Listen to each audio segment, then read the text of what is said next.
Jimmy Dore will have you believe now that, because there is this problem, right? 2,000 people dying a day. Over 800,000 people died in this country so far over the course of not quite 2 years yet. And when you try and say, like, this is all just liberals trying to be,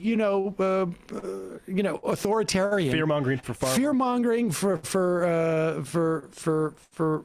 big pharma, you have this little problem about the hundreds of thousands of people who have died, the orphans, the people who've lost their parents, the long COVID. So what do? Well, you try and say, well, actually, that's not even real. And how do you say that's not real? Well, if you're Jimmy Dore, you just wait until you can find a video that somebody tells you it's not real. Here is Jimmy Dore making a video about somebody else who made a video saying that it's not real, but it's not actually even, the person's not even saying that. But go ahead. What is the death rate of COVID?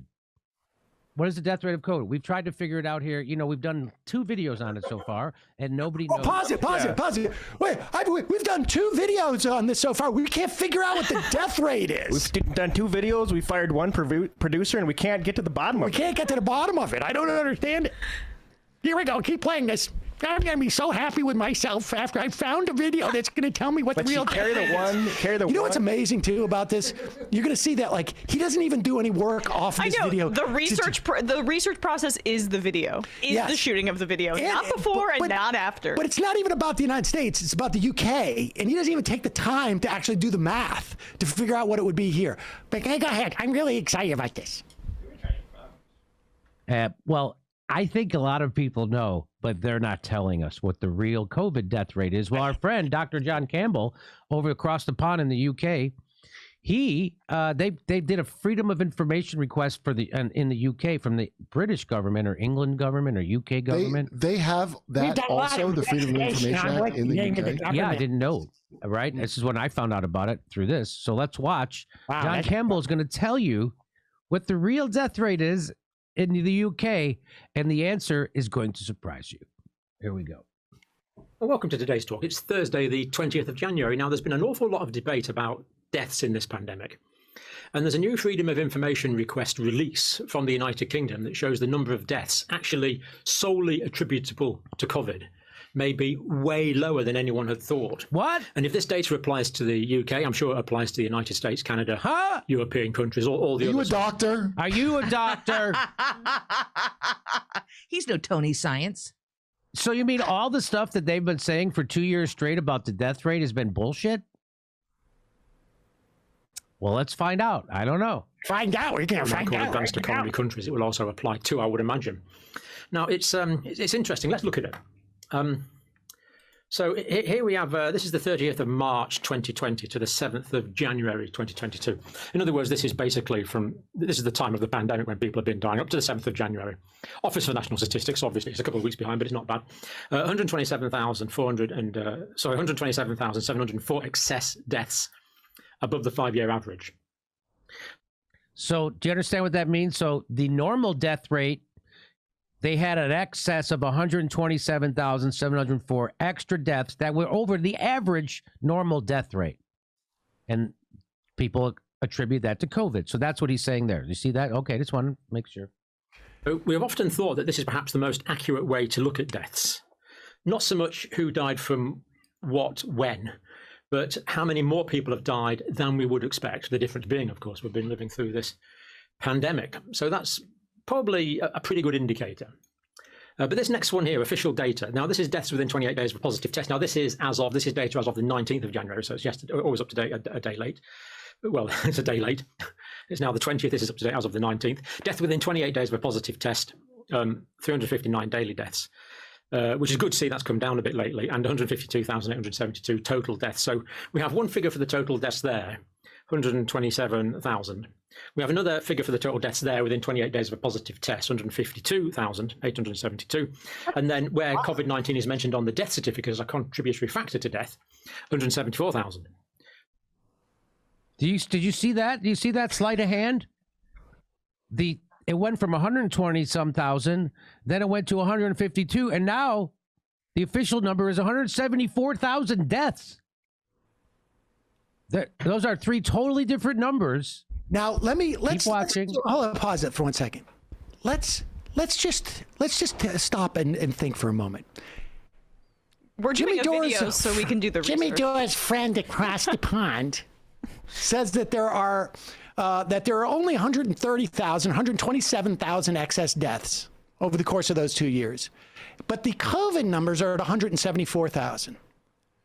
Now, he's claiming there that there are about 45,000 extra deaths. 1/3 is inflated. So let's just assume for a moment that 1/3 of the U.S. deaths are inflated. That would mean 600,000 people died. That's assuming the same rate there. Now, what also happened in England for an extended period of time, and also happened in this country? There was a lockdown. Less people driving, less people going to work. Still, actually, far less people commuting, probably. Maybe car deaths are down. Maybe other deaths are down. That could contribute to work into, but I didn't see a video on that, so I can't. It's not real. But here's the next thing too. They're going to get rid of all the deaths because it's going to be people have comorbidities. Let it go for just a little bit more. We've already got 3 different figures, but now we've got a fourth, and this fourth figure is just a little over 17,000 deaths. And, what? What? Now they have a fourth figure, and the fourth figure is just around 17,000. Not 170, not 150, not 120. 17,000? Here we go. I'm doing this as a single video because I'm still processing this information. It's really quite profound. Now, this is from a Freedom of Information request. Deaths from COVID-19 with no other underlying cause. In other words, people that were otherwise healthy, that don't have heart disease, that don't have lung disease, that don't have diabetes, and yet died of COVID-19. Freedom of Information request, and the Freedom of Information request was answered by the Office for National Statistics, and you can read the actual report there. Now, this actually came out last month. And I've just discovered it yesterday. That's why I wanted to bring it to you now. There's been no mention of this whatsoever on mainstream media. I wonder why. At least on the BBC, sort of ITV, Channel 4 in the UK. And I wonder why they wouldn't want people to know the real death count. But I wonder why. Maybe because people... So if you have absolutely no other... This is the argument that he's making. That the real death count is 90% less because we discount the fact that people have other diseases, that people have other maladies, as if that like asthma? Asthma, whatever it is, high blood pressure, heart disease. I mean, it's basically like saying, well, you know, that guy got hit by a bus, but you can't really count it because he had arthritis and so he was walking slow. So people who walk normally would not get hit by a bus. They would have cleared that intersection. I thought this guy cared a lot about healthcare and Medicare for all. Do you remember when 9/11 hit and people were like, well, there was some people in there who had cancer. So you can't really count the fact that they are dead. There's some old people in that building too, just generally. So right. No one gives a shit about them. He also gets the life expectancy wrong in this too, because it turns out that the average age of people dying, at least in the UK, at that time was something like 81 years old. I don't know what the life expectancy is in England. I imagine it's as high as it is here, maybe higher, but they're not. He's measuring it from birth as opposed to at the age of 65. People who make it to the age of 65 end up living to closer to 84, 85 years old, maybe women higher, older than that. Because we have such a high death rate at birth in this country for younger people. It's funny how Jimmy Dore roots to the quarry of this Dr. John Campbell, because Campbell is not reliable in my opinion. He is pro-vax and pro-mask nominally. You can see a dog with a little mask on in the back, but Dore likes him because he really caters to these sort of like, what are they hiding from you crowd? And he was the guy that Dore got the people aren't doctors aren't using the syringe correctly, and that's causing myocarditis. That's where Dore got that from. It's just unbelievable, but what people will do to make money. Yeah. And I just want to be clear, too, that I've done the whole research by watching a video. no, he's not even saying he's watching a video. He's saying it's doing a video. Shooting the video is his research process. No, but I watched the video to do the video. Oh, well, then he's going above and beyond. This is the guy Cited that... by sources. Can you imagine, like, going out there, 150,000 people see that video. Can you imagine going out there and telling people that COVID's not really dangerous, that people aren't really dying? And how do I know this? How do I feel comfortable telling 150,000 people this? Because I watched a video.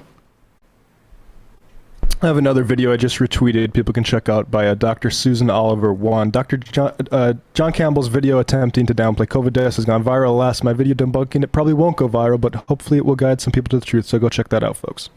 Yeah, and Let's put a link in ours there, too. And I just want to make this point, too. This is why his usage of Medicare for All is really just a way to shield his sheer immorality and cravenness from his audience and provide himself with some sort of artificial cloak of morality as he advocates for COVID misinformation that kills people. And I don't know if he's aware of this, but COVID's a health issue. And so if you are the healthcare guy, perhaps downplaying numbers for COVID and pretending as if a combination of COVID and a comorbidity Can you imagine doesn't mean that you died from COVID. Like, a lot of people live with their comorbidities for a long time, and how they can do that is if they have Medicare for All and if they have health care and if they have access to it. But like, this is a new thing that's affecting people's health, and I thought that's what Jimmy cares about. Can you imagine if somebody said, like, if Jimmy Dore went out there and said, 65,000 people die a year because of Medicare for All, and somebody said, well, yeah, but they were sick. Exactly. They were sick. They had underlying medical problems. Yeah. So that doesn't count. Downplaying COVID is absolutely not a route to Medicare for All. Here's a Reuters article. Long COVID could become Finland's largest chronic disease, warns the health minister. Like, that's because Fauci starts with an F. Finland starts with an F. I mean, come on. Yeah. Is Finland? But yeah, imagine that. You imagine somebody going like, well, actually, I do a video that it's actually, far less people die of because they don't have health insurance in this country. And a lot of them have chronic problems that, or they were old anyways, or they would have been hit by a car if they had lived much longer. I mean, this is twisted.